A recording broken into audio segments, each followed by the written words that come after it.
Welcome to the Dialectic. I'm Atul Singh, the Rajput. And I'm Glenn Carle, the Wasp. Today we are going to look at something rather interesting, but before I tell you what it is, or I'll tell you what it is actually, we are going to look at Japan.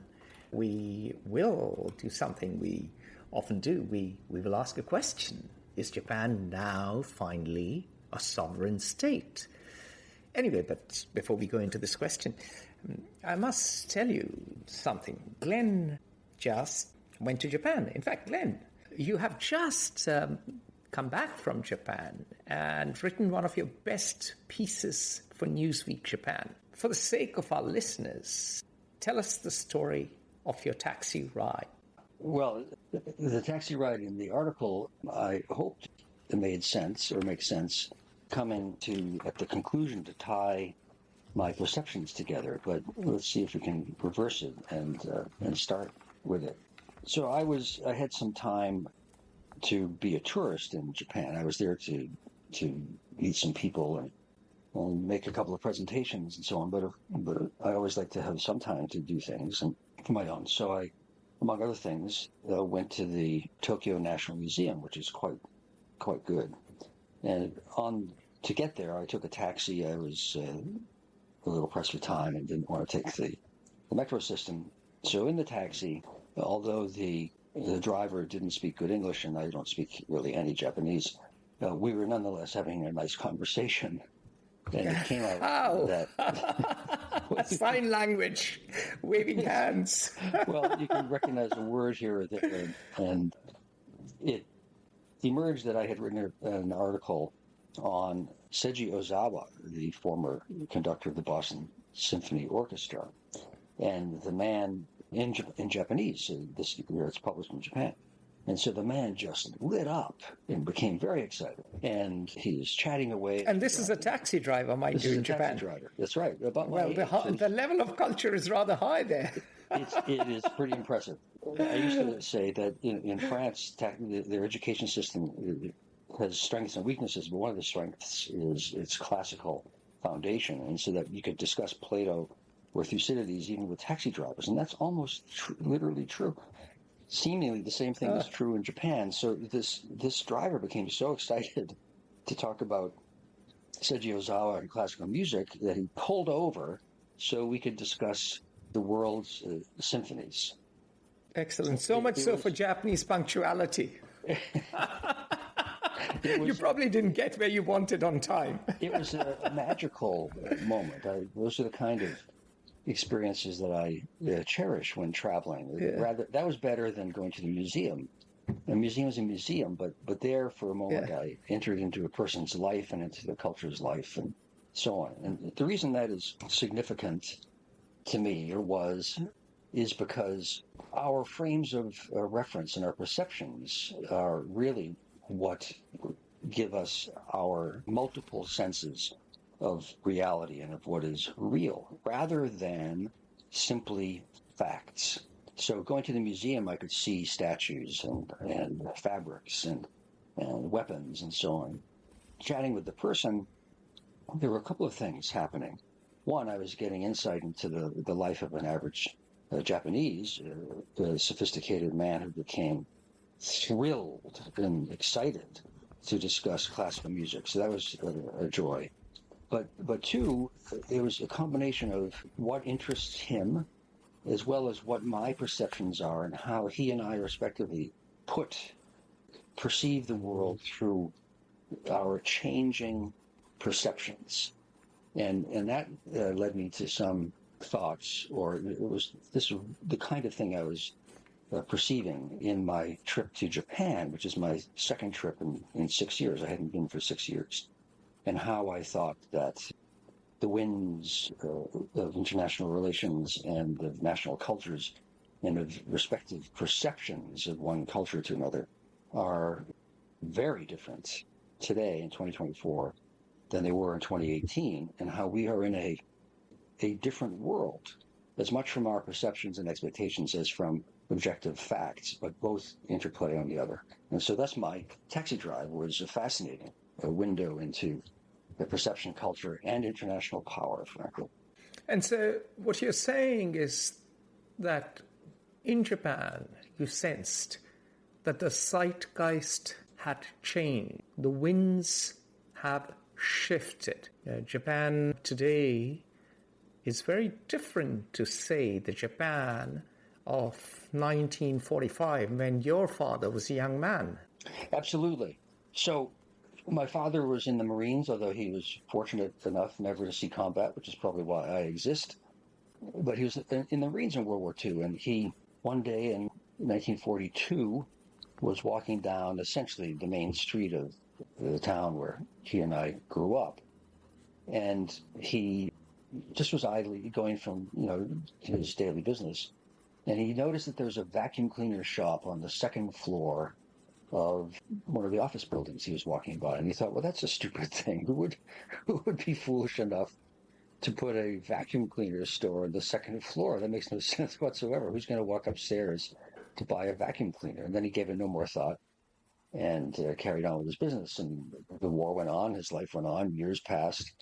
And many years later, he learned, because it was no longer required to be kept secret by the government, that the Hoover vacuum cleaner shop on the second floor in Coolidge Corner, Brookline, Massachusetts, was the head of the Office of Special Services for the Northeast of the United States. And it was a front. It was a cover office. You're talking of the OSS, the precursor to the CIA. Yeah. The OSS, the predecessor to the CIA. So, and of course, the objective of the U.S. was to defeat Japan and vice versa at that time. And the views, when one reads the contemporaneous documents, are shocking from a different world. The fault, racism on both sides, the acceptance, even by anti-colonial in America, of imperialistic tropes and justifications by the Japanese, by the British, certainly, by the French, by the Americans, and unstated but pursued, even though denied, also by the Chinese communists and the Soviets in Russia. Well, then the world went on for generations. And when I went to Japan in 2018, which is 60 years later or something, Japan had for all longer than my lifetime been in the U.S. orbit. And the perspective was from Japan that I had studied and that you could clearly feel in day-to-day interactions was, how can we respond to what the U.S. is doing and fit in? What are we sort of essentially able or allowed to do? And that was the perception of Japan, of itself, its own role, and the perception of the Americans and the rest of the world. A few weeks ago when I was there, it was 6 years had passed, and the zeitgeist, the atmosphere, the frames of reference and the assumptions were, I thought, radically different. And I continually asked myself, well, is it I who have changed or is it the Japanese? And the answer, I think, is, of course, both. But it always is, right? When you look back at something you've looked at before, especially a living society, and then you compare it to how you find it today, and you wonder, what's the change? And the reality is that your vantage point has changed. You're hopefully older and wiser. Right. And and of course, no society stands static, even the so-called stable societies, and they've changed too. What I think it was Epictetus, the Greek, who said that no man crosses the same river twice, because when he crosses it again, the river has changed, and so has he. I think that's the insight that I, 2,500 years later, also learned. So the perspective, however, I felt strongly in Japan this time, this trip, was rather than how do we respond to the U.S., was what should Japan do? What should Japan's policy be? Who are we as we wish to be, rather than how should we respond to what the U.S. wants and needs? So for me, it was a very different feel. Fantastic. You've set the stage for what we are going to do. And we believe, the two of us separately, but of course together as well, that Japan is stepping up, and it is stepping up strategically. We think, number one, Japan's economics have finally changed. Number two, Japan's politics have changed. And number three, Japan's military assertiveness, or shall we say defense policy, has changed. And for all of that, those three things, the strategic rise of Japan, there are abiding concerns, and we'll address them as well. But over to economics, and if we look at economics, interest rates are now positive. Now, you may think, oh, what's the big deal? It is a big deal because in March 2024, Japan ended its 8-year period of negative interest rates. Now, what are negative interest rates? Well, you keep interest rates below zero, which is a crazily loose monetary policy. And interest rates use negative interest rates to stimulate economic growth and combat deflation. So they only do it if things are pretty bad. And Japan carried on this extreme form of monetary policy for many years. In fact, 2014 is when Japan implemented negative interest rates. So it's 8 years. It's 8 years of negative interest rates. And Japan... Actually, even longer. I mean, it's been a deflationary economic environment for Japan since the early 1990s. Oh, absolutely. I'm glad you said that, because I was about to say that Japan had a bubble economy that burst in the 1990s.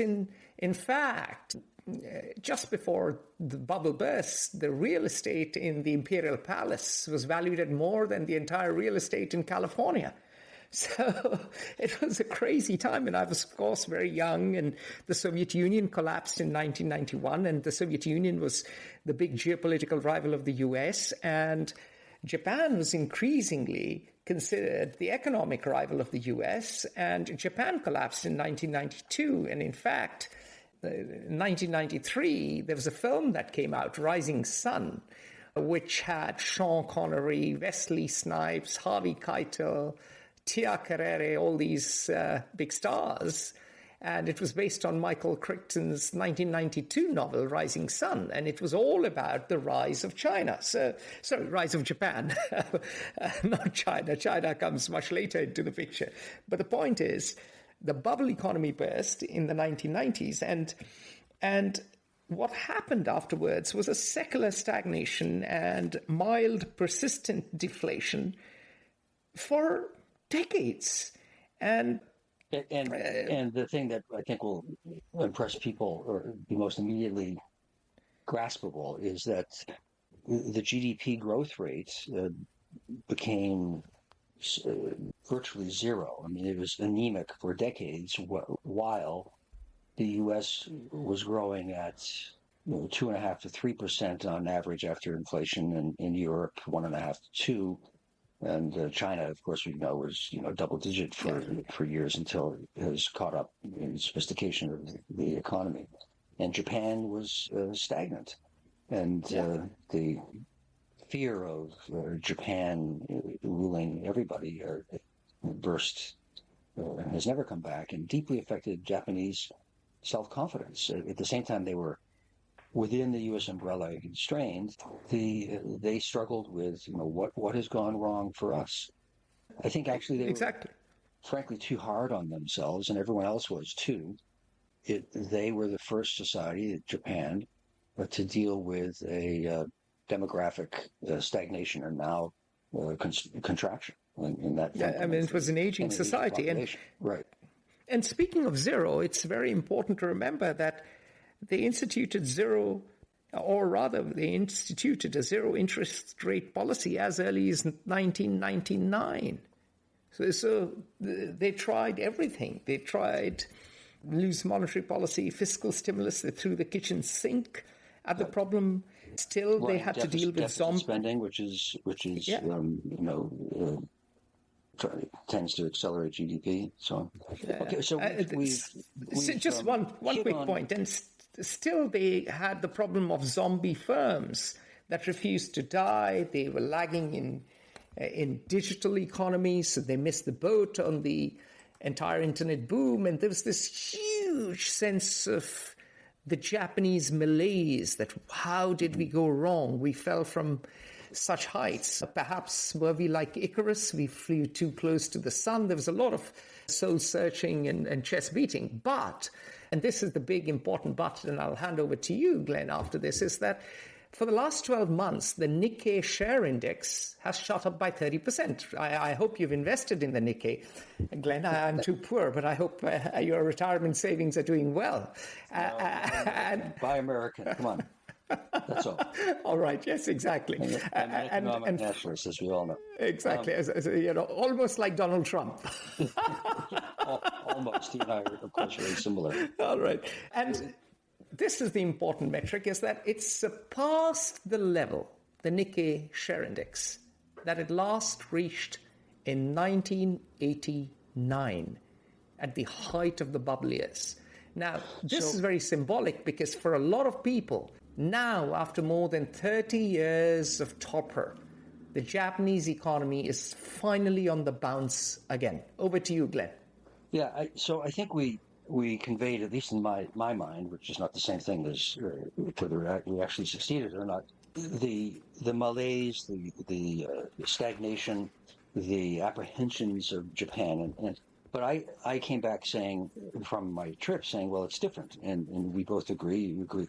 So why don't you tick off, because I think it's pretty impressive, just on the economic front now, several of the points that indicate to us significant change and resurgence, frankly, of a confident, activist, interventionist, increasing in strength and international influence, economic Japan. We'll get to the political and other issues afterwards. So Microsoft, Oracle, Micron, and Blackstone, all these big American tech companies and private equity groups, they've increased investments in Japan.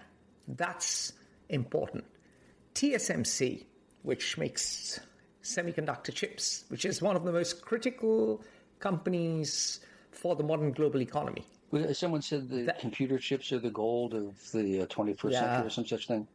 Yeah, some such thing, and there's more than an element of truth there. They are critical, and which is why Taiwan is so strategically important today. But the point is TSMC has opened its first plant in Japan and announced that it will be opening a second one. So if on high technology you have investment coming into Japan, when it comes to good old, not so very modern institutions, such as Malvern and Rugby, two iconic British public schools, even they are coming to Japan. They are opening campuses in Japan.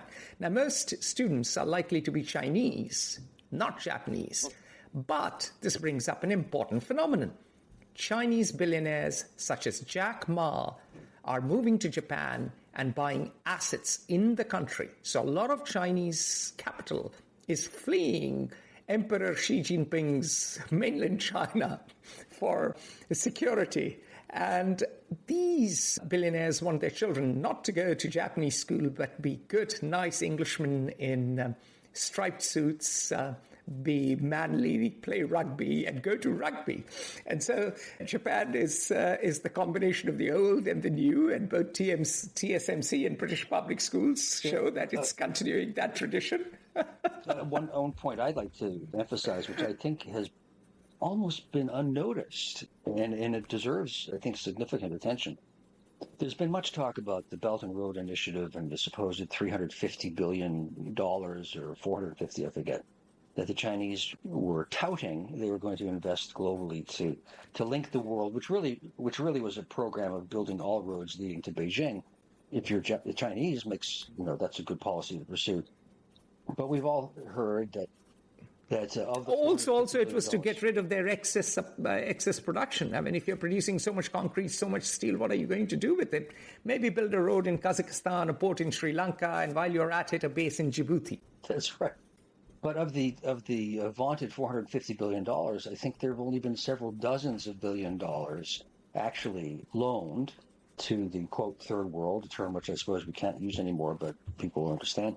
And the terms are far more stringent and unrewarding for the countries that are receiving the largesse of China, since they forgive no loans and end up and have set terms that many of the countries cannot meet. And so they find themselves, although few have said it, progressively economically colonized, as it were, by the great anti-colonial power in Beijing. But the reason I mention this is that the Japanese are concerned, as the United States and others, about the balance of power and the strategic shifts of influence, and to counter rising, 4 decades now going on, of rising Chinese influence and engagement in Africa specifically. Japan has committed something like $120 billion in economic development funds of various sorts, private and public, to Africa. Now, Japan by itself cannot be an equal counterbalance to China, but it is significant. It is a global player. It's the 4th largest economy, I think, in the world. And they are quite consciously doing this. One, it's a geostrategic point, but two, it's a sign of economic prowess and confidence, this changed perspective about sovereignty and who the Japanese are. So I wanted to add that one in too. Yeah, no, that's absolutely true. And the African Development Bank is pitching to Japan. The two of us also have gone through the Japanese Ministry of Foreign Affairs presentation of investing $30 billion in Africa over the next 3 years. It's quite impressive how the Japanese go into such a great level of detail.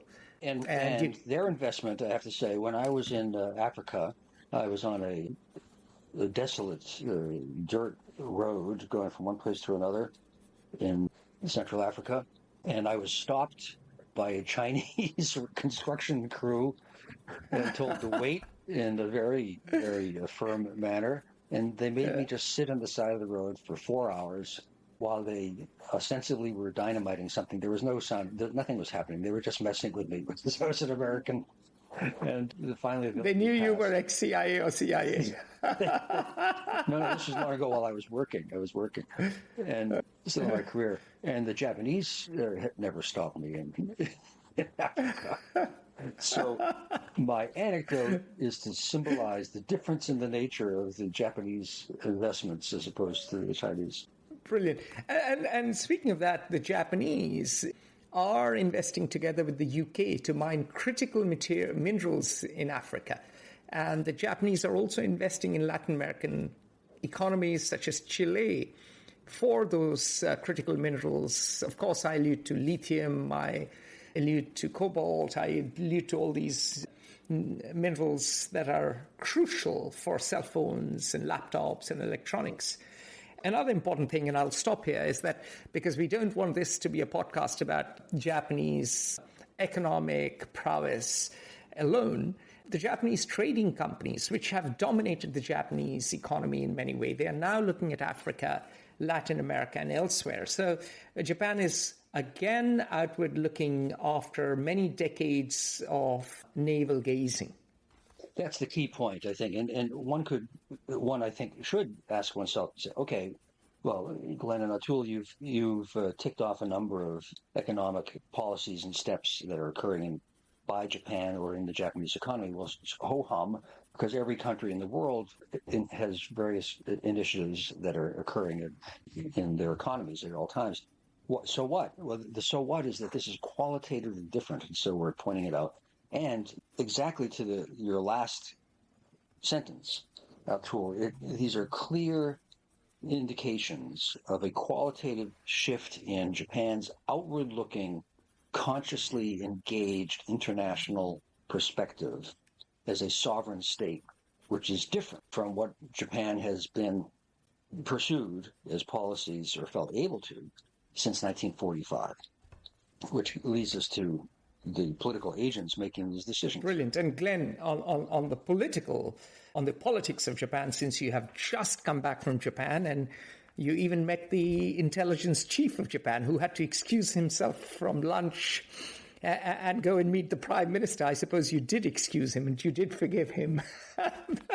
Well, so he did. It was a very effective way to stroke my ego, certainly, and certainly, yeah, exactly. But much more subtle than I could ever be. But yes, exactly. A significant point. Sorry, I was saying I'll let you paint a picture now of Japan. My reaction on a drive with a taxi driver, or however impressive the fellow engaging he was. I did meet with people in the various power centers, I guess you'd say, the Ministry of Defense and the Foreign Ministry and the Prime Minister's office, major news media, professors, and so on. And it's my reaction to the collective set of experiences and discussions I had that shapes my assessment. I visited at the Ministry of Defense, as anyone may, the site of the Japanese war trial, the War Crime Tribunal. And the reason I thought that was significant, not just of historical interest, was to what extent, to me, it seemed the concerns and the actions from a world that is almost incomprehensible today. The Japanese war crimes tribunals have not aged well. It's long, many, many years. Even at the time where they were essentially repudiated by the prosecutors, Americans themselves, as not a particularly successful reason. But that's not what I really want to talk about. The point was how secondary the constraints and the concerns from the tribunals appeared to me as a way to assess Japan's current political environment and role in the world. Now, China, the Chinese leadership and the Chinese Communist Party, which shapes the nationalist perspectives of the Chinese population, North Korea, and certain political parties in South Korea will vehemently differ from what I'm saying and just call me a simplistic imperialist and blind person. But other than those three parties, the world has moved on. And so what we now find in Japan, in Japanese society, which we all grew up, or I did, I'm older than most people now, learning had strongly repudiated the militarism that led to World War II, in part because of the disaster to which it led, and also because of American attempts to reshape Japanese society. Now there is a strong majority of support for an increased role in defense, for sovereign decisions made with regard to defense by Japan, for a substantially increased military budget. We're talking about a 50% rise in the next 3 or 4 years. And the anti-militarism has much receded. Profound. Glenn, apparently it has doubled over 5 years. Has doubled. Or I think it has they have been announced to announced be doubled. They have announced to double. Sorry, Yeah. I stand corrected. So Yeah. they've announced they'll double it over 5 years. They've said they will. They are ordering Tomahawk missiles. They have 400 Tomahawk missiles at the price of from $2 to $4 million each. And so that's a large investment. Well, that gets to the military. I'll hold off on the Tomahawk missiles just for a moment. Now, there's also a greater nervousness in Japan, but this is true everywhere in the world, in the United States included, about American reliability. Now, this is largely due to the Trump phenomenon, but Trump himself is really the avatar of, or representative of, champion of a profoundly isolationist current in American society that has always existed. And many fear or assess that it represents he and his movement, I'll call it, are signs of American decline and receding engagement from withdrawal. So the reasoning in Japan is, well, what should Japan do for itself? And we will now do it for ourselves. Yeah. And can I jump in very quickly? I think this has come at a time when Japan feels more threatened. The Russians have already attacked Ukraine. North Korea has been supplying Russia with weapons and is aggressive. China is making, shall we say, not very friendly moves, both in East China Sea and South China Sea. And the two of us, and I suppose I'm being immodest here, the two of us were among the few people who spent a lot of time analyzing how a joint Russian and Chinese fleet circumnavigated the main island of Japan. Basically, a joint fleet went around Honshu. It's the equivalent of someone standing outside our doors and waving a gun. And so obviously, on the one hand, Japan's threat perception has risen, and Japanese politicians are now worried. And on the other hand, they realize that Big Brother America is not that interested in standing up to local bullies to protect Little Brother Japan anymore. It's a good way to segue from the political to the military, but to make that point, the dominant political power party in Japan since World War II is the Liberal Democratic Party. That's the party of Shinzo Abe, the prime minister who was assassinated. It seems that the LDP has ridden out the latest party funding scandal and is probably solidly in power through 2025.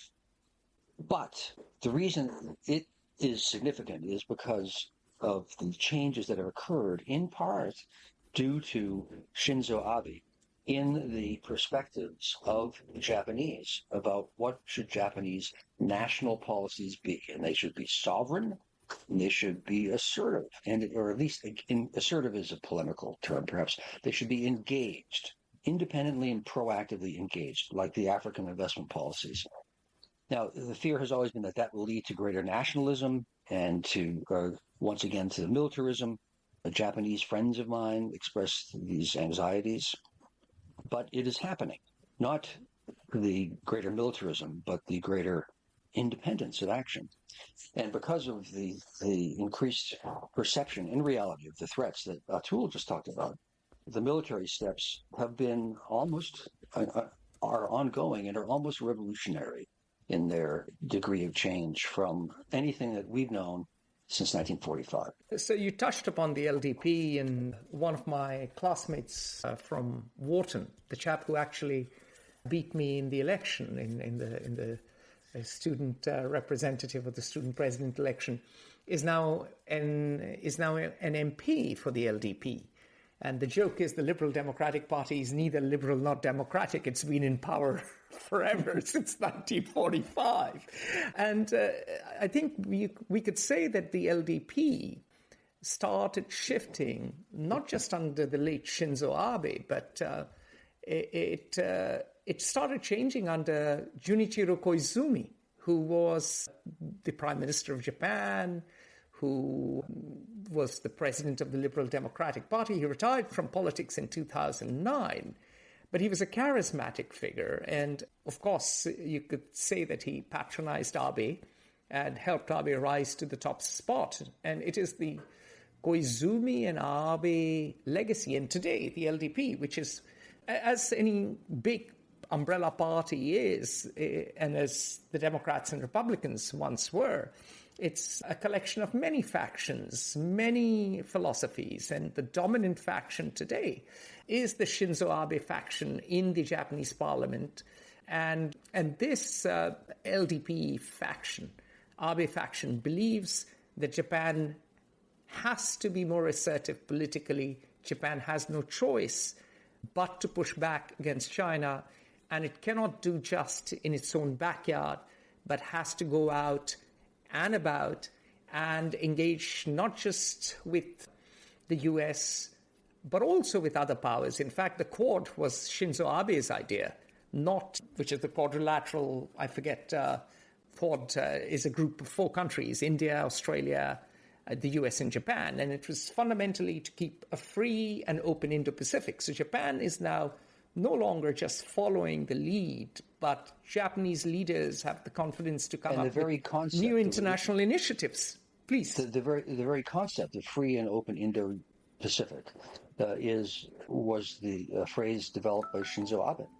It's not an American thing, although the Chinese and the Russians denounce it as an American creation and Asia's NATO. One would hope that it becomes so, but that's another subject.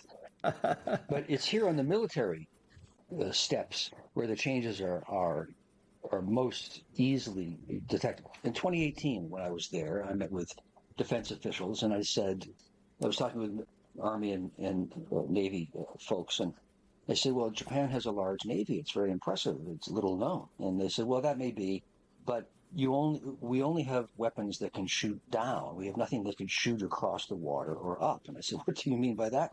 And it was a pithy way of saying that the United States had essentially allowed Japan only to have anti-submarine capabilities, which would be a complement to an American operational fleet. Now, he said, so we can't take any offensive action. We can only act in conjunction and support of the United States. Now, we said that the defense budget is increasing by 50%. The generals with whom I spoke said they thought that that was insufficient and hoped that, and there's a real prospect that it would be more in coming years. Japan announced in the last 6 months, I guess, I forget exactly, but recently, the purchase of 400 Tomahawk missiles from the United States. This is a $1 to $2 billion investment. What's notable is that these are capable of being, quote, offensive weapons and can strike up to 1,500 miles is their range, depending on the configuration, or 2,500 kilometers, which is, well, as the Chinese are concerned about and don't hesitate to point out, deep into China itself.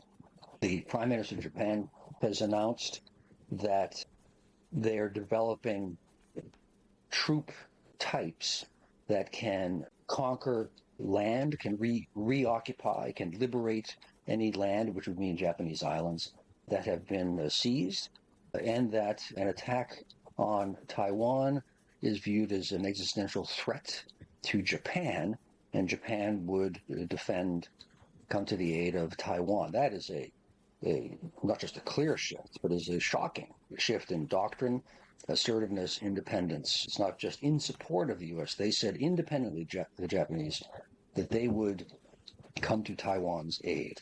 Japan is developing 2 aircraft carriers in everything but name, which will each be capable of and will host the 28 F-35s, which is one of the 2 most advanced jets in the world, or in the West at least. And of course, an aircraft carrier can project power thousands and thousands of kilometers. So these are, and there are other points I could continue on, but I'll turn it over to you, Atul, for a minute.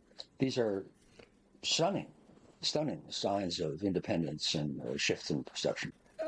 Glenn, this is phenomenal, the change that Japan has declared Taiwan to be essential to its national security, really, and this development of aircraft carriers. But the question for you is that given the extraordinary investment that the Chinese have made in missile defense, aircraft carriers, if I remember correctly, you told me, cannot venture to within 1,000 kilometers of China's coastline.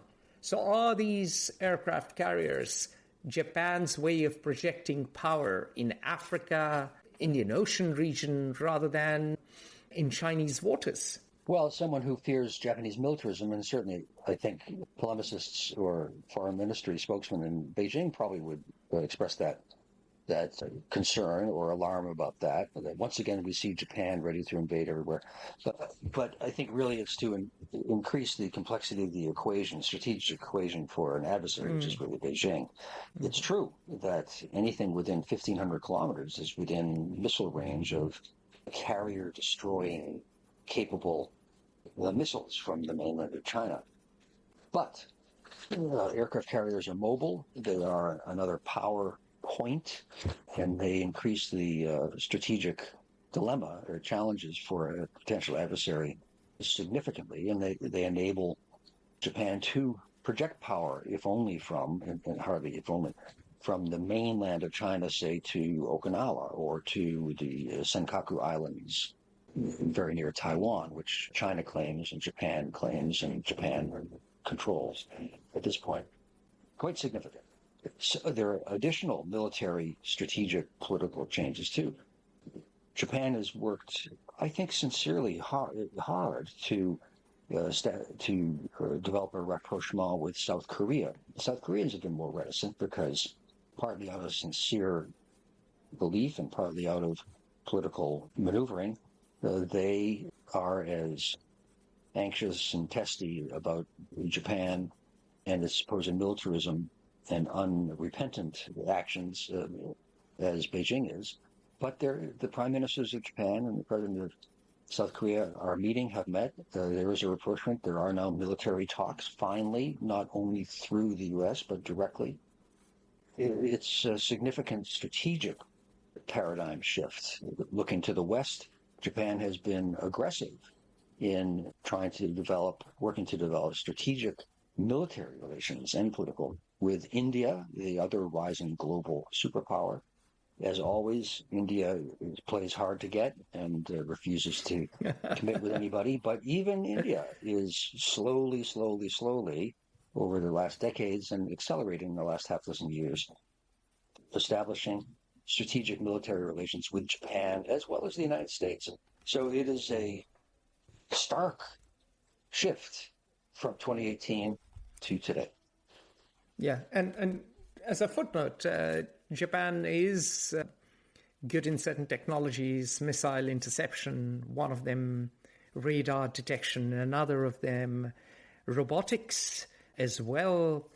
I'm sure that when it comes to drones and sea drones, Japan would be pretty good, and Japan's tradition of expertise in electronics would be very valuable, not just for itself, but also for its allies, such as the US, Australia, and others.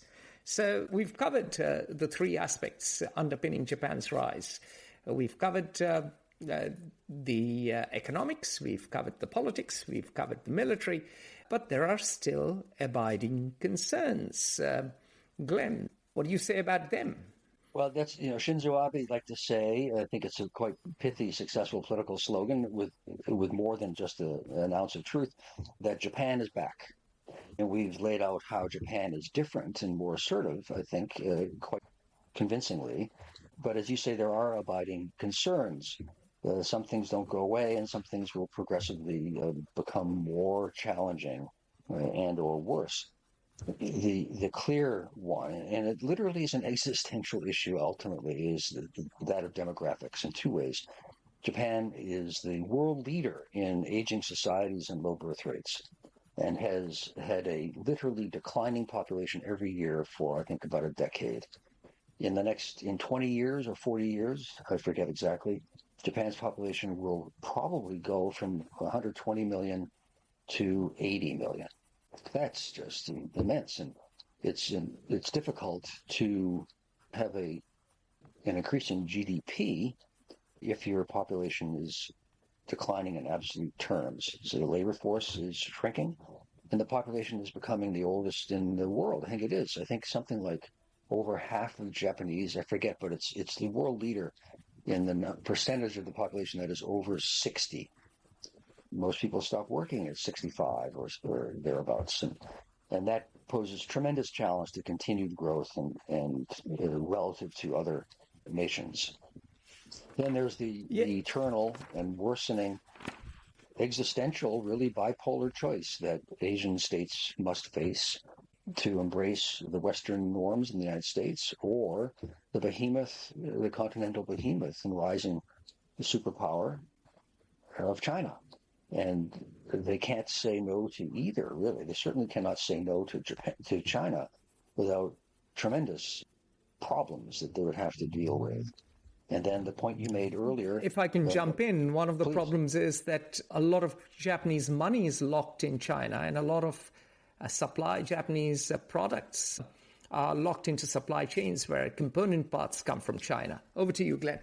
Yeah, well, you just talked about the joint Russian-Chinese circumnavigation of the main islands of Japan. The first time that had happened since 1945. Actually, Glenn, it's the first time ever. The Chinese and the Russians have never sailed around Japan together. So this was a historic first. And remember, we were quite shocked that it didn't get the analysis and the attention it deserved. Yeah.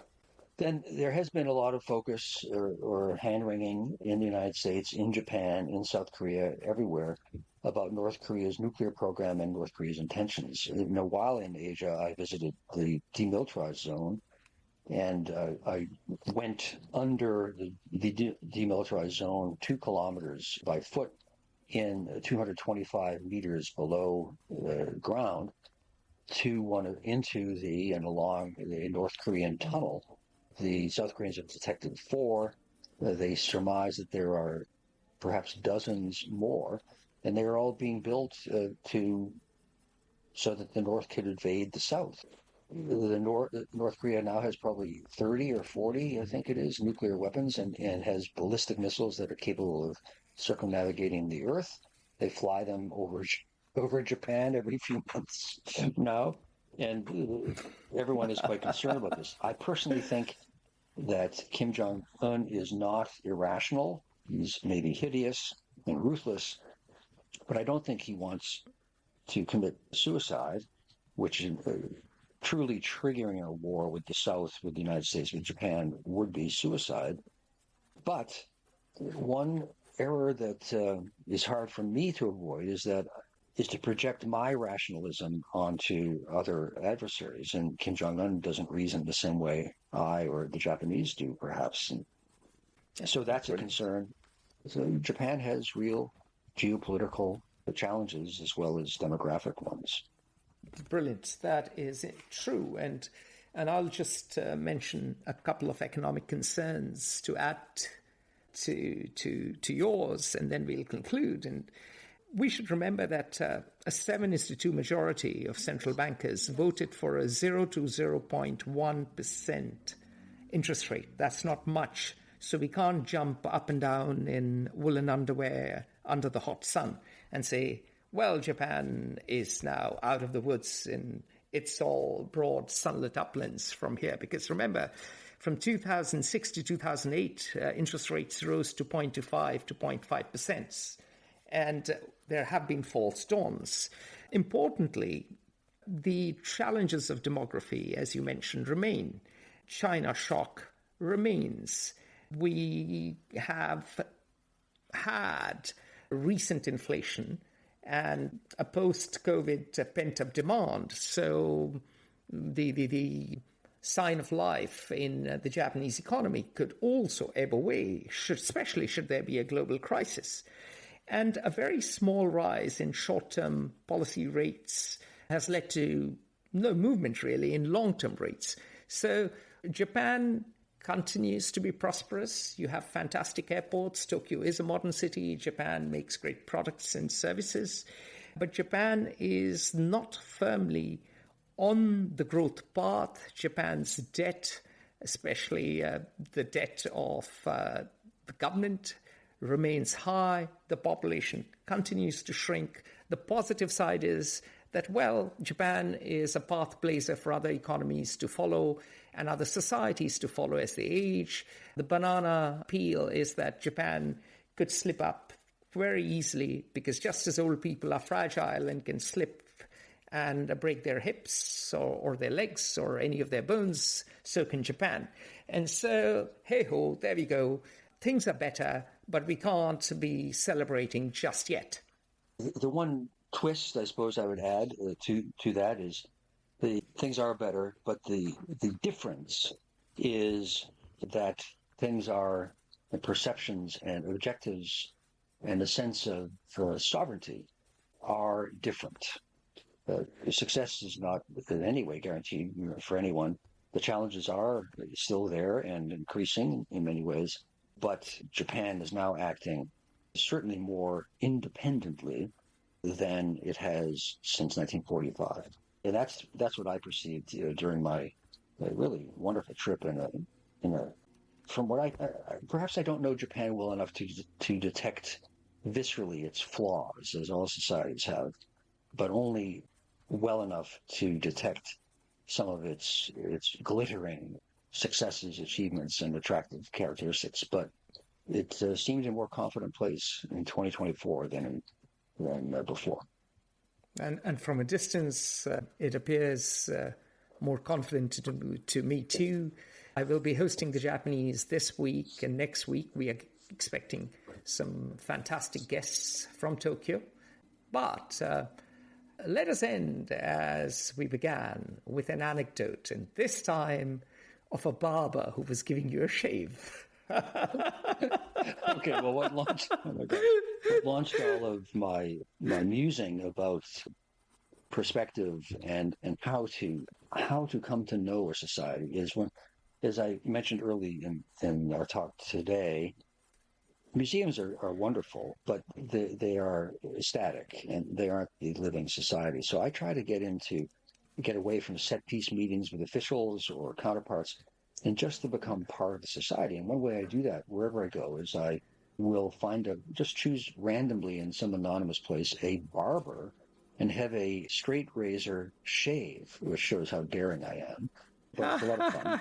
You nearly had your throat slit at one point. And I did this many years ago now in Morocco. And as the man was sliding the razor's edge along my throat, with my jugular throbbing underneath it, the television showing a Moroccan African Cup soccer football match, Morocco scored, and everyone in the barbershop shouted and leapt up, including my barber, waving this glinting scalpel around my throat. He was oblivious to what was happening because he was happy that Morocco had scored. And I survived that. An angel was watching over your throat, an angel. It was all right. God's divine hand, providential hand of destiny. Yeah. But it was a congenial way to be embraced into Moroccan society and to share their joy and watch the match and avoid the blade. And I try to do that every country, have a shave someplace. It's a fun and avoid the blade. While avoiding the blade. And I didn't manage that in Japan, but I had a great taxi drive in its place and strong sense of Japan's growing confidence. And your daughter says that the world has changed and Japan has changed too. Yes, that's very important. Thank you for reminding me that. So after I came back from Japan, I wasn't seeking a straight razor shave, but I did go to my own barber, who's a woman, and it came out that I'd gone to Japan, and she said, "Oh, you were just in Japan." She said, "I just learned something about Japan." I said, "That's very interesting. What did you?" Yeah. She said, "Yes. Did you know?" And I'm not saying this to belittle this woman at all. She said, "Did you know that when my grandfather was alive, Japan attacked a bunch of countries in Asia, and there was a terrible war in the Pacific? I just learned that." And I said, "Well, yes, I actually did know that." And when I told the story to my daughter, talked about this to my daughter, who does know her history, she said, "Well, Dad, that was so long ago. It's a different world now." And that's the point that you learn from these things, and that's how Japan sees things too. It is now a different world. And Japan is a sovereign country for the first time since 1945, and a healthy, independent one for the first time since the 1920s. On which note, I can't wait to go back, but I think we must conclude. Thank you very much, Chris. We will be back.